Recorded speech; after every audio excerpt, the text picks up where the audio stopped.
요즘 투잡의 시대라고 하잖아요. 그걸 넘어서 수리잡까지 하는 사람들도 많다고 하고요. 저희 아빠가 나름 투잡을 하고 계시는데 그게 어떻게 보자면 수리잡도 되는 것 같아서 이렇게 생각하니 조금 웃음이 납니다. 가장 메인으로 하시는 일은 학교의 경비 일이에요. 그냥 자리만 지키시는 업무고요. 하루에 8시간, 어쩔 때는 9시간도 계십니다. 월급을 일당으로 환산해보면 하루 4만 원 정도밖에 안 되는 금액이에요. 나라에서 정해놓은 최저시급이라는 것이 있는데 명백한 임금 위반이기는 하죠. 저도 처음에 그거 듣고는 아니 뭔 그런 일이 다 있냐고 했는데 아빠는 적적함도 달래실 겸 규칙적인 일과를 만드신 것에 의의를 두신다고 하네요. 점심은 급식소에 가거나 가끔은 집에서 드시고 다시 돌아오신대요. 저희 아빠의 친구분도 그런 일을 하시는데 옆 동네 학교에서 근무하고 계신지라 서로 상황이 아주 비슷하다고 합니다. 그래서 아빠가 한가하고 심심할 때면 그 친구분과 통화를 하면서 주로 오후 시간을 보내신다고 하네요. 제가 진짜 아빠 폰 요금제를 통화 무제한으로 해놓을 수밖에 없었네요. 제가 저희 아빠가 투잡이라고 그랬잖아요. 다른 일은 트럭에서 사과를 판매하시는 거예요. 한 다리 건너서 아는 농장주를 통해 직거래를 하고 계세요. 크게 한 봉다리 20개에서 25개 들은 것을 대체로 2만 원씩 판매하시는데 정말 맛있습니다. 평일에는 엄마 혼자 이틀에 나가서 장사하시고 주말에는 아빠랑 같이 두 분이서 하세요. 트럭 세워놓는 그 길목을 지나면 크게 장터 열리는 곳이 있어서 주말마다 유동인구가 꽤 있는 편입니다. 오며 가며 사과 사주시는 분들이 있죠. 제가 얼마 전에 주말 껴서 친정집에 내려갔다가 장사하는 트럭 앞쪽으로 가봤어요. 마침 손님 한 분이 앞에 계시더군요. 어떤 아주머니 한 분이 사과를 구경하면서 박스 담긴 걸로 살까, 낱개로 담긴 소쿠리로 살까, 그걸 고민하고 계시는 중이었습니다. 소쿠리 2개를 고르셔서 아빠가 그걸 큰 봉지에다가 담아주셨죠. 저는 가까이 가지 않고 그냥 제 위치에서 그 모습을 보면서 미소 짓고 있는데 아빠가 손에서 봉지를 놓치시는 거예요. 금세 사과 5개 정도가 봉지에서 튀어나와 떨어져 바닥을 구르더군요. 제가 순간 깜짝 놀랐습니다. 그런데요, 그 아주머니께서 바로 손을 저으시면서 괜찮다는 제스처를 해보이시는 겁니다. 직접 사과를 얼른 주워다가 봉지에 다시 넣으면서 꾸벅 인사를 하고 자리를 뜨셨어요. 그 광경에 어찌나 고맙던지요. 저희 아빠가 다리를 좀 절어요. 다리를 절기도 하시니 순간적으로 봉지를 놓치셨던 거죠. 엄마가 대처하는 순발력이 빠른 것도 아니에요. 저희 엄마는 살짝 지체장애가 있습니다. 간단히 손님 응대하고 장사하는 것에는 아무런 문제가 없고요. 그런데 대화가 길어지거나 여러 가지 주제로 말을 해보면 금세 티가 납니다.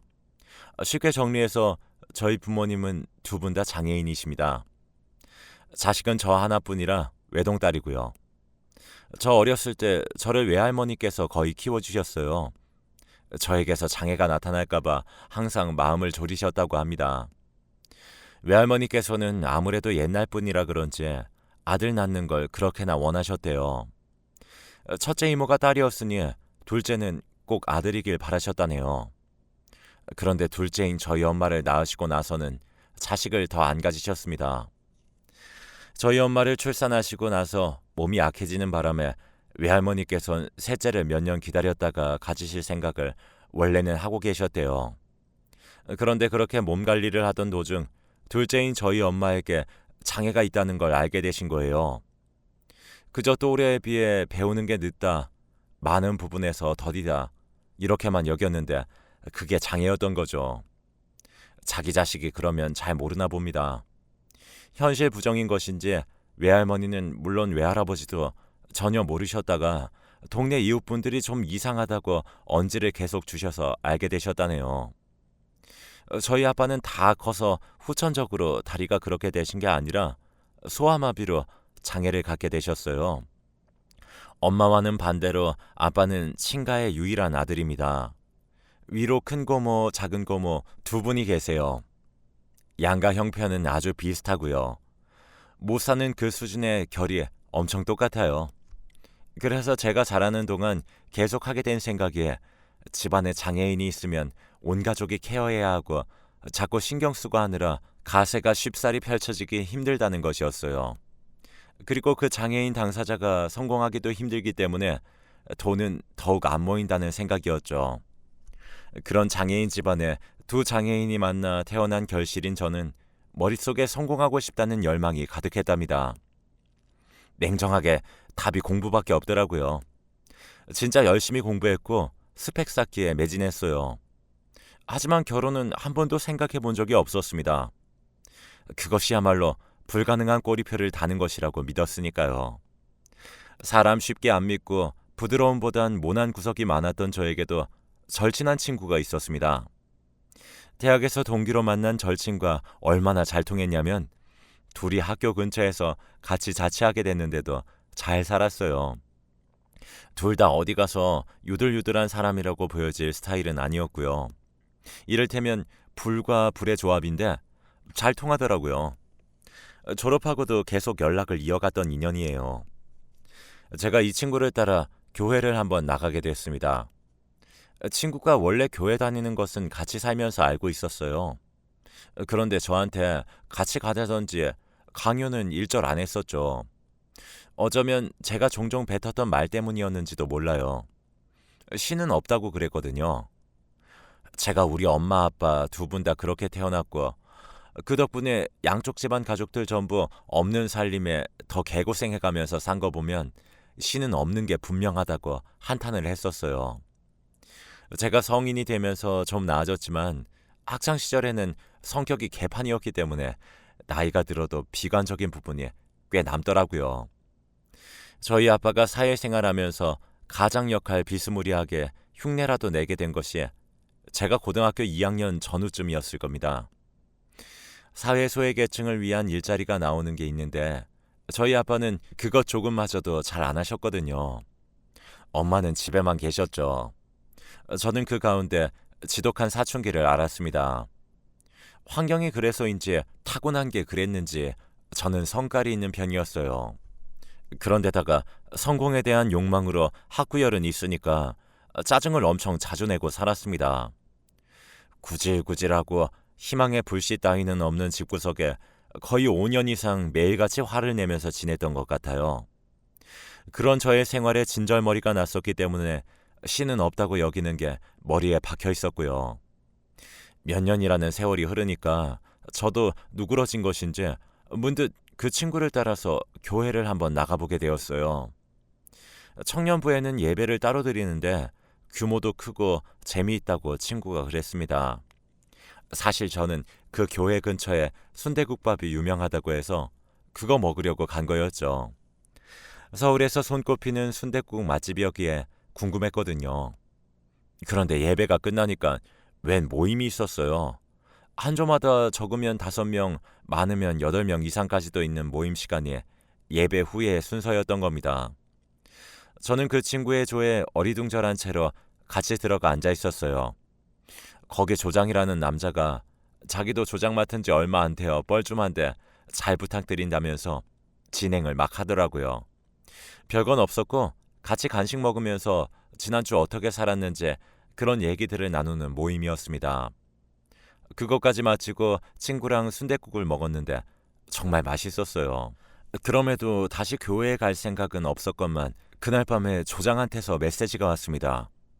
잘 들어갔냐고 다음 주일에도 뵐 수 있으면 좋겠다는 내용이었죠. 저는 제 생활에 새로운 패턴이 고정되는 게 싫었고 종교에도 관심이 없었으므로 다시 갈 마음은 들지 않았어요. 다음 주 일요일에는 오전에 영화관이나 가고 하루를 여유롭게 지낼 계획이었죠. 그런데 제가 웬일로 그날 늦잠을 잤어요. 일어나니까 알람은 꺼져 있고 영화 시작 10분 전이었는데 영화관까지 가기에는 어림도 없었죠. 멍하게 있다가 대충 밥을 먹는데 친구한테서 연락이 오길래 딱히 할 것도 없어서 또 그 교회를 따라 나갔습니다. 예배 시간 들어가는데 인파 속에서 그 조장을 딱 마주쳤어요. 아까 없으시길래 오늘 안 올 줄 알았어요. 쾌활하게 저를 먼저 아는 척을 하더라고요. 전 어색해서 목례만 하고 자리를 피했었죠. 예배 마치고 튈까 싶었는데 모임 간식으로 치킨을 시켰다길래 그냥 또 참석해 봤습니다. 제가 2주 연속 얼굴을 비추니까 그제서야 다들 저에 대한 질문을 하더라고요. 무슨 얘기가 흘러가다가 제가 부모님 두 분 다 장애가 좀 있다고 그런 말을 하게 됐어요. 그런데 제가 겉으로는 티를 안 냈지만 많이 놀란 게 조장이 제 얘기를 듣고서는 아, 네, 그러시구나 이러고 마는 거예요. 너무 태연하게요. 저는 그때까지 살면서 부모님이 장애인이신 것에 대해서 힘들었겠다. 아, 어떻게 이런 류의 반응만 접해왔어요. 어쩌다가 선천적이냐, 후천적이냐 이런 질문도 한번 들어봤네요. 학교 다닐 땐 부모님이 장애인인 걸 알고서 착한 애들은 저를 동정했고 나쁜 애들은 저를 얕잡아 봤죠. 모임이 파하고 다들 각자 흩어질 때 제가 조장한테 가서 슬쩍 부모님에게 이렇게 반응 없는 사람은 처음 봤다고 그랬어요. 부모님이 안 계실 수도 있고 평범할 수도 있고 외국인일 수도 있고 뭐 그런 거죠. 근데 조장이 엄청 시큰둥한 말투로 얘기하더라고요. 그러면서 웃는 표정은 되게 다정한 기운이 있었습니다. 생각해보니까 어차피 일요일마다 딱히 할 것도 없어서 계속 친구를 따라서 교회에 가게 됐어요. 그리고 저는 자꾸 조장한테 마음이 갔습니다. 그런데 조장이 교회에서 집이 안 멀다고 하는 거 보니까 부자 동네에 사는 게 분명했고 옷도 되게 멀끔하게 잘 입었고 명문대 출신에 갓 입사했다는 직장도 번듯했어요. 한마디로 저와는 다른 세상 사람이었습니다. 저 따위 조건으로는 넘볼 수 있는 상대가 아니었죠. 그냥 혼자 속으로만 좋아해야지 생각했어요. 계절이 바뀌었을 때 조장이 저한테 넌지시 물어보더라고요. 혹시 자기를 좋아하느냐는 거예요. 제가 소스라치게 놀랐는데 애써 표정 관리하면서 아니라고 잡아뗐습니다. 그랬더니 웃음기 하나 없는 표정과 말투로 저한테 이런 말을 하더라고요. 나는 너 좋아하거든. 그래서 물어봤어. 심장 터질 것 같은데 무슨 말을 해야 좋을지 모르겠고 감히 나 같은 게 이렇게 괜찮은 남자랑 사귀어도 되는 것인가 이런 고민만 자꾸 들고 그러다가 어영부영 사귀게 되었습니다. 교회 바깥에서 따로 둘이 만나보니까 너무 좋은 거예요. 더욱더 좋았습니다. 제가 저 갈구느라 혈안이 된 게 분명한 사람들 틈바구니 속에서 첫 직장 생활을 하느라 스트레스가 장난이 아니었는데 이 사람 아니었으면 못 뱉었을지도 몰라요. 남자친구의 부모님도 같은 교회를 다니시기 때문에 한 번은 마주치게 되었는데 두 분 다 인자하시고 여유로워 보이는 인상이었어요. 무엇 하나 잘난 것 없는 저를 마음에 안 들어 하실 게 분명하다고 생각했기 때문에 속으로 불안을 느끼고 있었습니다. 사귈수록 이 남자와 결혼하면 정말 좋겠다고 생각을 하게 됐지만 그건 단지 저의 헛된 바람일 것이라 여겼었죠. 남자친구가 저를 진심으로 아껴주는 것과는 별개로 결혼은 현실이라고 생각했으니까요. 하지만 저의 예상과는 전혀 다른 반응에 저는 정말로 벙찌고 말았습니다. 믿음 생활 잘하고 우리 아들하고 마음만 잘 맞는다면 무조건 찬성이다. 라는 두 분의 말씀을 듣고도 믿기지가 않았네요. 저는 가진 것도 없고 아니 오히려 마이너스인 조건이었죠. 그럼에도 저랑 결혼하고 싶다고 말해준 남자친구에게 깊은 감동을 받았습니다. 저희 부모님께 가서 지금 만나는 남자친구랑 결혼하고 싶다고 말씀드렸어요. 이모도 계신 자리였는데 이모는 무조건 결혼하라고 그러셨습니다. 아빠는 제가 혹시 그런 풍족한 집안에 시집을 가서 기죽고 살게 될까봐 그것 하나가 걱정이라고 하셨고요. 엄마는 제가 결혼하고 싶다고 하니까 놀라서 계속 허둥지둥 대시면서 많이 당황하셨습니다. 이모는 이건 두 번 다시 없을 기회라면서 당장 결혼하라며 저의 등을 떠밀다시피 찬성해 주셨어요. 상견례라기보다는 그냥 다 함께 식사 자리를 가진 게 전부였습니다. 분위기가 부드러워서 내내 긴장을 많이 했던 제 마음도 그 자리에서 많이 풀어지게 되었습니다. 저희 결혼하게 되었다고 제 친구에게도 밥을 따로 사주었고요. 같이 밥 먹는 자리에서 친구가 눈물을 보였습니다. 너무너무 잘 됐다고, 앞으로 제 인생에 평탄한 날만 있으면 좋겠다고 그런 말을 해주는데 제가 진짜 가슴이 벅차 올랐어요. 제가 친구는 많이 없어요. 5손가락도 다 못 접어서 그 탓에 결혼식도 간소하게 했을 정도입니다. 그치만요, 아직 짧은 인생을 산 것뿐이지만 진짜 친구는 한둘만 있어도 충분하다는 생각이 들었어요. 저의 행복에 진심으로 아무 사심 없이 축하해주는 친구를 보면서 감사한 마음으로 정말 열심히 결혼 생활을 해나가겠다고 다짐했죠. 그런데 솔직히 시부모님이 어려웠어요. 제가 잘못을 저지른 것도 시부모님께서 저에게 잘해주지 못하셨던 것도 아니었습니다. 그냥 거리감이 있었고 매사에 저는 조심스러웠어요. 못난 모습, 격떨어지는 모습을 보이면 안 된다는 강박이 생겨서 항상 신경 쓰면서 지냈습니다. 집이 멀지 않으니까 얼만큼 자주 배워야 하나를 두고 혼자 고민도 심했고요. 결혼하고 명절에 친정에는 가지 않았어요. 저희 부모님이 오지 말라고 신신당부를 하셔서요. 한가한 때 오고 명절은 건너뛰었으면 좋겠다고 하셨죠. 그래서 결혼하고 첫 추석 때는 시부모님 댁에서 맛있는 거나 해먹고 보냈습니다. 집안 자체가 제사를 일절 지내는 게 없어서 그건 정말 좋더라고요. 그런데 일가 친척분들 뵙는 게 어색해서 힘들었습니다. 하나같이 귀티나는 분들인데 그 가운데서 저만 미운 오리 새끼에 꽂아 놓은 보리자루 같았죠. 그러고 나서 얼마 있다가 김장 얘기가 나왔어요. 경기도 태촌에 있는 큰 댁에 모여서 김장김치를 담근다고 했습니다. 저도 시어머니께 같이 가겠다고 말씀드렸어요. 속으로는 싫었죠. 불편하고 힘든 일만 종일 할 게 뻔하고, 그렇지만 반사적으로 그렇게 말이 나가고 말았습니다. 시집 오면서 이바지한 것도 전혀 없는 주제에 김장 담근다는 얘기에 입 싹 닫고 가만히 있자니 좀 눈치 보이는 거예요. 배추는 큰 댁에서 전날에 미리 절여놓는다니까 우리는 양념이나 바르고 수육이나 삶아 먹자는 예비 형님의 말씀에 그나마 좀 웃음을 지어 보일 수 있었습니다. 내심 걱정이 많았지만요. 제발 김장날이 오지 않기를 바라면서 지냈는데 그럴수록 시간이 왜 이렇게 빨리 가던지요. 약간의 어색함 속에서 자리 잡는 것도 잠시 양념을 버무리느라 저도 바빠졌습니다. 그런데 양념이 엄청나게 빨갛더라고요. 아주 시뻘건색이었는데 먹어보면 막상 그렇게 안 매운 고춧가루 양념이었어요. 마치 새빨간 떡볶이를 먹었는데 생각보다 안 맵고 감칠맛이 맴돌 때 그 감상과도 같았습니다. 그래도 아주 칼칼하긴 했죠.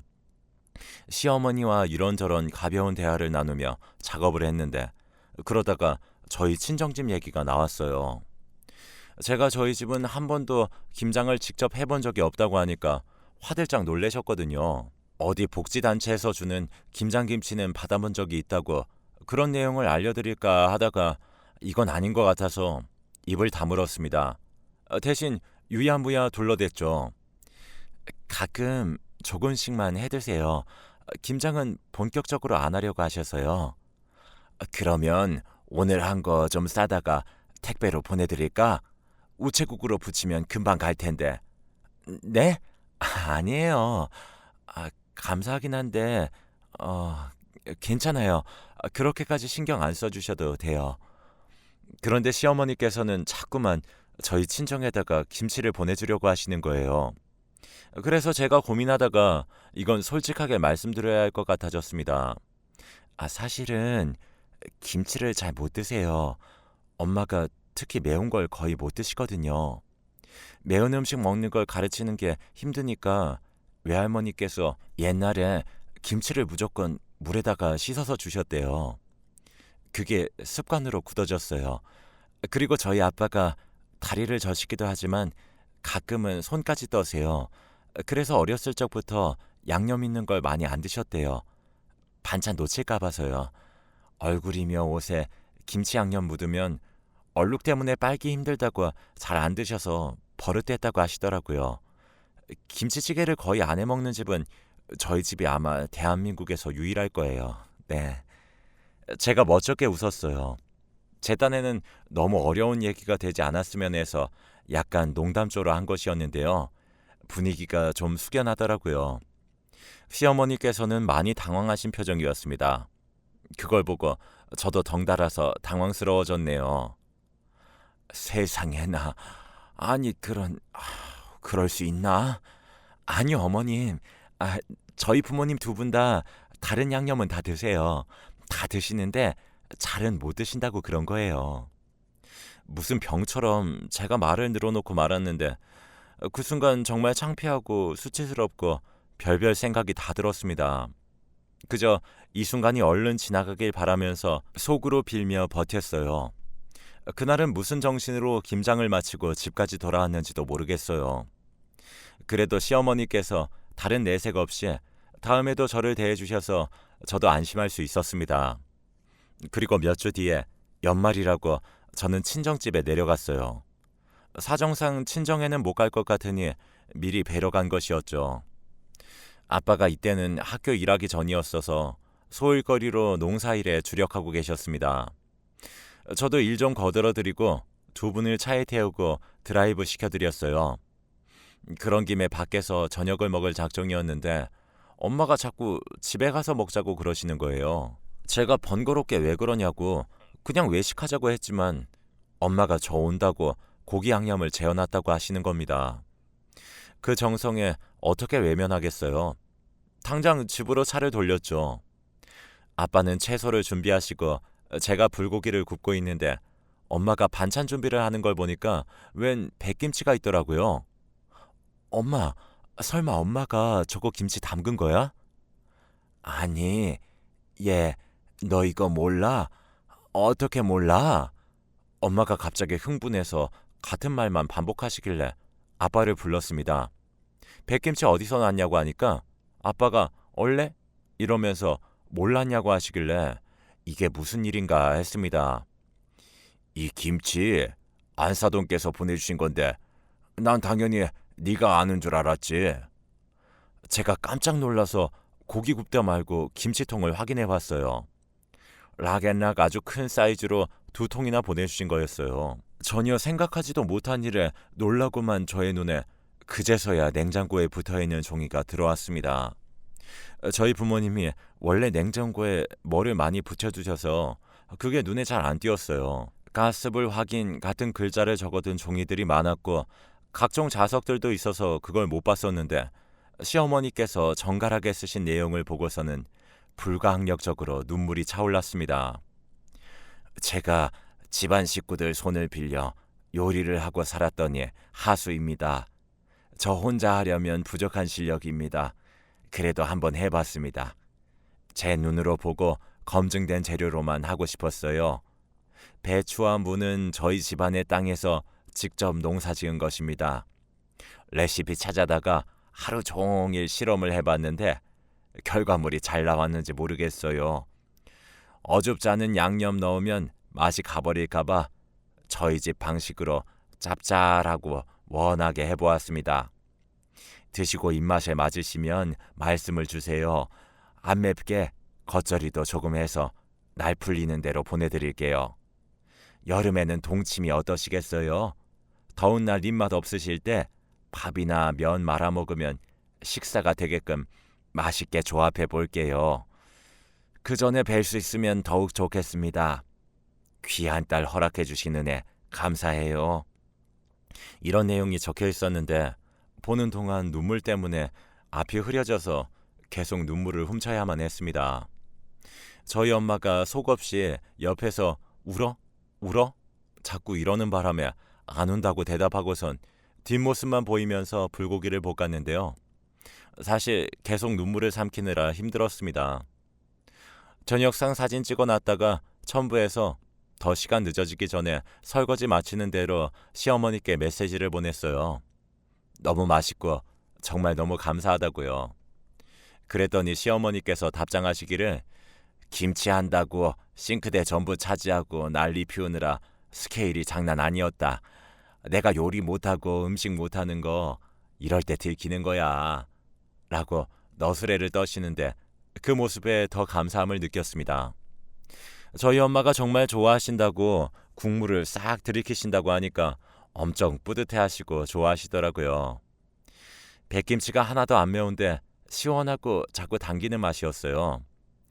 저희 김장김치도 그때 성공해서 맛이 끝내줬지만 시어머니께서 저희 친정 부모님을 위해 따로 수고해 주신 백김치의 맛은 못 따라간다고 생각합니다.